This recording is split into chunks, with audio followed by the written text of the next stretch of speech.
ہمیں اشکال یہ ہے کہ جس جگہ آپ صلی اللہ علیہ وسلم آرام فرما ہیں وہاں پر شیخین بھی آرام فرما ہیں، تو پتہ چلا کہ وہ بھی جنت کی مٹی سے ہیں، تو آپ صلی اللہ علیہ وسلم کی خصوصیات کیسی ہے؟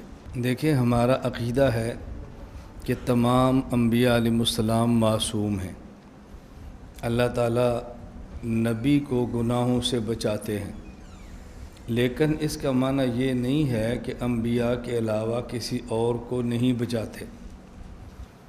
نبی کا معصوم ہونا یقینی ہے، اور اگر پیغمبر کے بعد بھی اللہ کسی کو گناہوں سے بچا دیں تو یہ اس میں نبوت کے خلاف نہیں ہے، اور یہ ہمارا نظریہ نہیں ہے کہ نبی پاک کے بعد بھی معصوم ہیں۔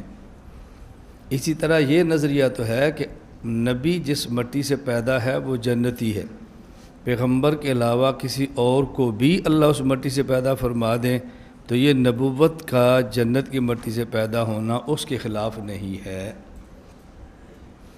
بعض حضرات کو خدشہ ہوتا ہے کہ اس میں نبی کی خصوصیت کیا ہے۔ دیکھیں، خصوصیت الگ ہوتی ہے، کمال الگ ہوتا ہے۔ کسی شخص کا کمال وہ ہوتا ہے جو اس میں ہو اور دوسرے میں نہ ہو، یا دوسرے میں ہو اور کم ہو، اور خاصیات کبھی حقیقی ہوتی ہیں، کبھی اضافی ہوتی ہیں۔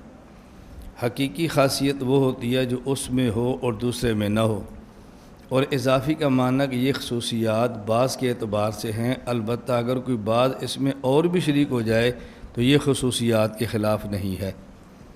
آپ نے صرف کی کتاب فصول اکبری پڑھی ہوگی، اس میں آپ نے ابواب کی خاصیات بھی پڑھی ہیں۔ بعض خاصیات ایک باب کی ہوتی ہیں اور وہ دوسرے باب کے اندر بھی ہوتی ہیں۔ وہاں خاصیت کا معنی ہوتا ہے کہ اس باب کے اندر یقینی ہے، لیکن کسی اور کے اندر ہو تو اس باب کی خصوصیت کے خلاف نہیں ہے۔ جیسے باب افعال یہ تعدیہ کے لیے ہے، اور اگر باب تفعیل بھی تعدیہ کے لیے ہو تو باب افعال کے تعدیہ کے لیے ہونا اس کے خلاف نہیں ہے۔ ہاں، البتہ باب افعال میں تعدیہ ضروری ہوگا۔